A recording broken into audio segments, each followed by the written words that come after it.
एक बार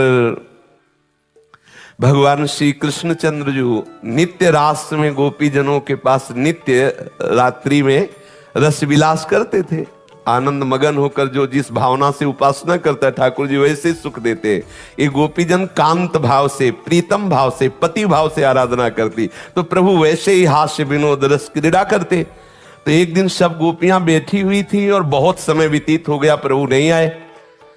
तो फिर इसके बाद जब प्रभु आए तो गोपीजनों ने पूछा, आज बहुत विलंब हुआ सरकार।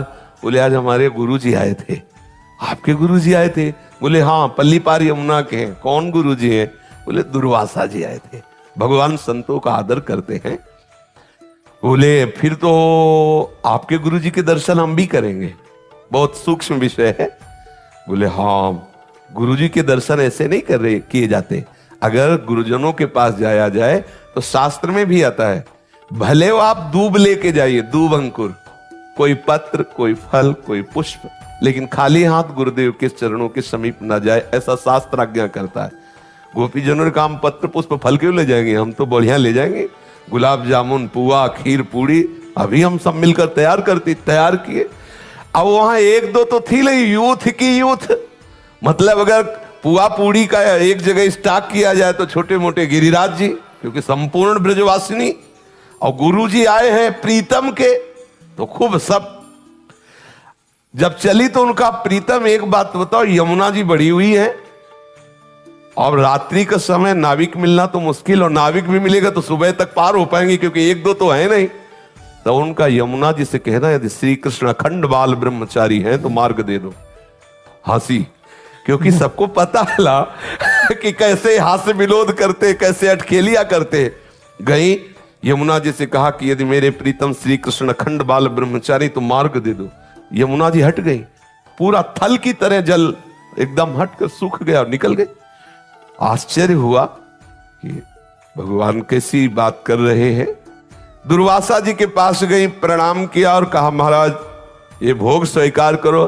बोले, आ डालो। अब वो मुंह बगाड़ दिए, सब डालते, सब इतना किनका भी नहीं बचाओ, सब पहाड़ के पहाड़ और सब आ गए। प्रणाम किया, बड़े आश्चर्य में महात्मा है, शरीर हड्डी हड्डी, पेट कहीं दिखाई नहीं दे रहा, चिपका हुआ, और मनो खीर पुआ सब पा गए।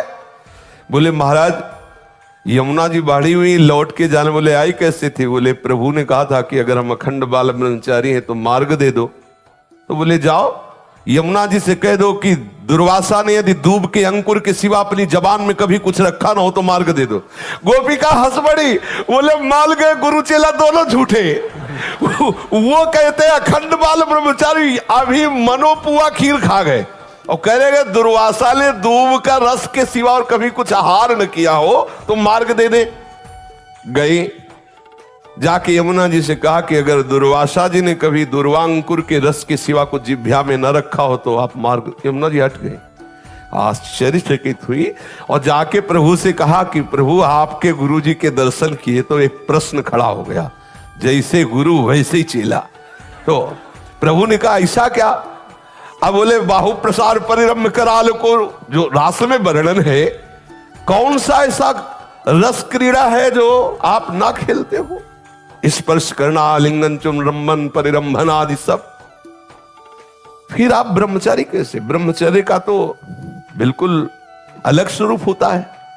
और हमारे सामने पुआ पकौड़ा, खीर और सब रसमलाई सब पा गए, और कहते दुर्वांकुर के सिवा जिह्वा में कुछ न रखा हो।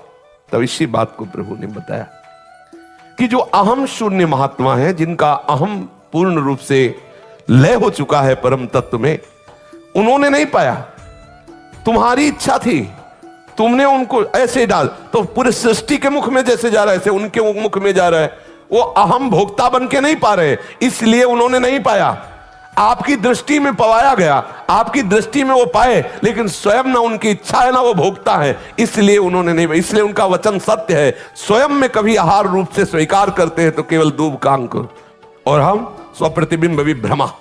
जैसे छोटा सा बालक अपने प्रतिबिंब के साथ खेले, ऐसे गोपियों के आत्मा रूप में, उनके पतियों के आत्मा रूप में, और चराचर जगत के रूप में जो परम तत्व विराजमान है, वही श्री कृष्ण स्वरूप से क्रीड़ा कर रहा है। वो अपने आप से अपने आप में खेल रहे, इसलिए अखंड ब्रह्मचारी है। स्वप्रतिबिंब विभ्रमः, जैसे छोटा सा बालक कांच के मंदिर में अपने ही प्रतिबिंब से खेलता है, ऐसे गोपी नाम च तत्पति नाम सर्वेशाम में उच्च। गोपियों के पति और सब चराचर जगत की जो आत्मा है वही अपने आप में खेल रहा है, इसलिए अखंड ब्रह्मचारी। तो हमको अपने कर्मों का फल इसलिए भोगना पड़ता है कि हम अपने कर्म मानते हैं और हम स्वयं अहम से एक शरीर में सीमित हो गए हैं, इसलिए भोक्ता बनना ही पड़ेगा, जबरदस्ती बनना पड़ेगा। यदि आप कर्ता बनेंगे और आप कुछ ना बनो तो देखते रहो जो कुछ हो रहा है, आप जीवन मुक्त हो जाओगे।